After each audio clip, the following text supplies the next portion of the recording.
This is 5 on your side at 4. Focused on you. It is a dire situation unfolding in Hawaii. At least 36 people are dead after wildfires destroyed parts of the island of Maui. Good afternoon. I'm Brent Solomon. Kate Quinn is on assignment. The scope of the damage is being called apocalyptic by many on the ground. NBC's Jay Gray reports on the devastation. Investigators still aren't sure what sparked the blaze, but it's very clear what fed the intense flames. Drought conditions on the island providing the fuel, winds with gusts to 85 miles an hour, pushing the fire much faster than teams can control. The power went out yesterday at like 4:30 or 5 a.m. and then the gas station blew up at like 3, and since then we've just been trying to outrun a fire. Some forced into the ocean to escape the flames, but there was no escape for the historic town of Lahaina.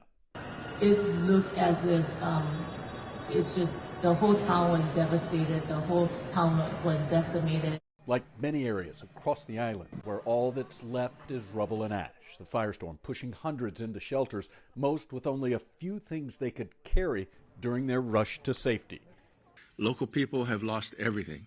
They've lost their house, they've lost their animals, and it's devastating. Tourists at the core of the island's economy are being told for now to stay away. The airport packed with thousands forced to cut vacations short, scrambling to find any flight that will get them away from the flames. It's just scary to see a big wildfire just kind of coming your way, and it's not something I ever experienced before. The National Guard now joining the fight, an effort to make sure all of this place that many call paradise isn't lost. Jay Gray, NBC News.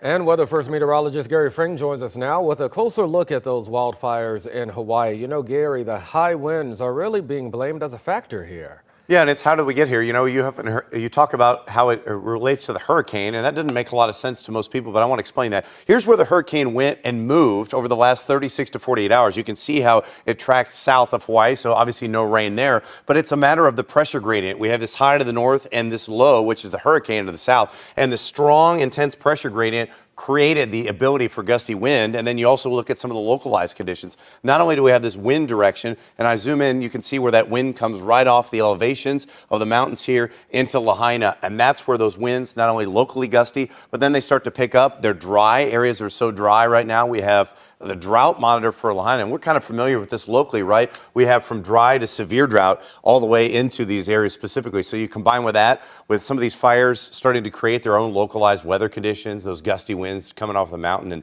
and fires pick up very, very quickly. So very significant there. For us this evening, temperatures in the mid to upper 80s, no rain. It is quiet, it's dry, but we also have an update to our drought monitor. We'll share that with you in a few minutes. We also have multiple chances for rain here in the forecast, and we'll also talk about a slight chance of a return to summer as we start to warm things back up a little bit, Brent. All right, Gary, stay close. 5 on your side will stay on top of the news out of Hawaii. Look for updates on air, online, and on the 5 on your side app. It is free to download in your app store.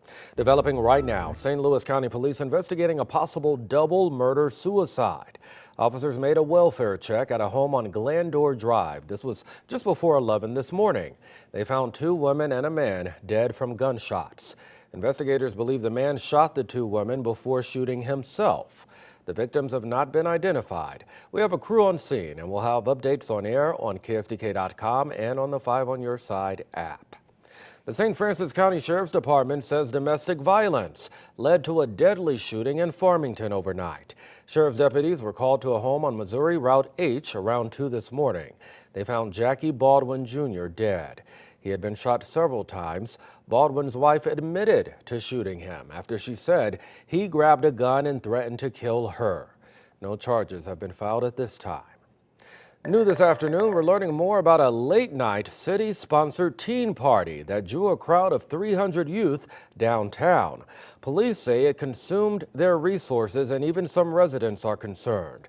But organizers say it was a safe event that had a security plan. Our Christine Byers is here with what she's learned from police records. Christine. Brent, event organizers tell me the headline of this story should be that 300 kids came downtown and no one got hurt. property didn't get destroyed, and kids had a safe place to party. But police say the event taxed their resources, and some residents and political leaders say the city should not be hosting these events. Mayor Tashara Jones's office has partnered with the St. Louis Violence Prevention Commission to plan events for juveniles using $1 million in ARPA funds since 2021.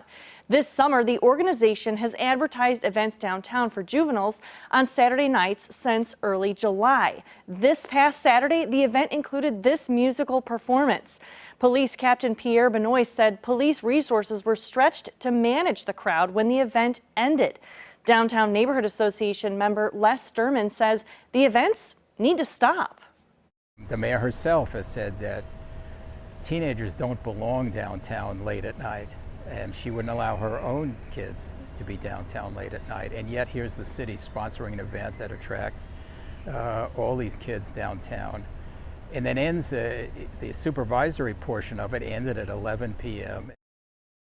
Now, just within the past few hours, we learned that the only police report from that night involved a 15-year-old who was arrested with a gun at 3 a.m. That was about 4 hours after the party ended and about 2 blocks away from where it happened. All right, Christine, keep us posted. In the last half hour, crews have fixed a water main break in South City. This one caused the road to buckle. Chippewa Avenue remains closed near the River de Pere after a 12-inch pipe burst yesterday afternoon. The water main break left some area homes and businesses without water temporarily. A boil advisory has not been issued. Today we're learning much more about the deadly FBI raid at a home in Utah. Agents shot and killed a man who they say made graphic threats against Democratic officials, including the president. As NBC's Drew Petrimo reports, law enforcement officers are seeing a rise in threats against elected officials. President Biden speaking in Salt Lake City a day after FBI agents shot and killed a heavily armed man who repeatedly threatened to kill the president. FBI agents raiding the Provo, Utah home of Craig Robertson early Wednesday morning, less than an hour from Salt Lake City. 3 days earlier, Robertson posting on social media, "I hear Biden is coming to Utah," adding that he was cleaning the dust off his sniper rifle. The SWAT team went through his back door with a battering ram. They called for my neighbor to come out, and he's like, "I'm not coming out."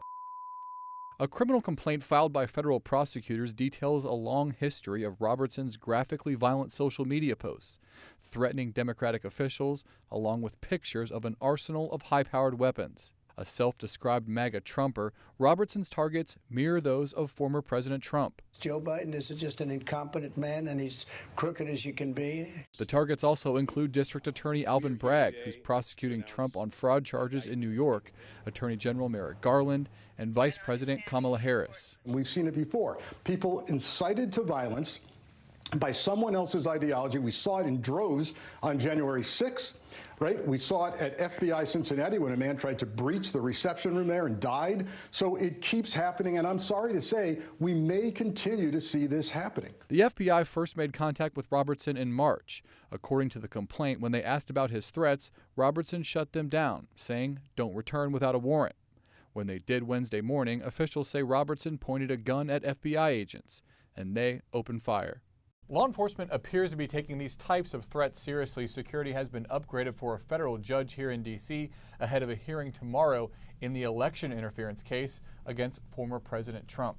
Drew Petrimo, NBC News, Washington. And there's much more still ahead. It's State Fair season. 11 days of fun now underway. We'll take you to the opening day festivities in Springfield, Illinois and in Sedalia.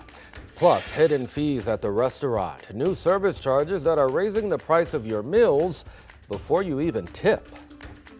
And remembering a major news event 55 years ago. A plane from St. Louis hijacked and taken to Cuba. Hear from passengers about the moment the gunman took over the flight.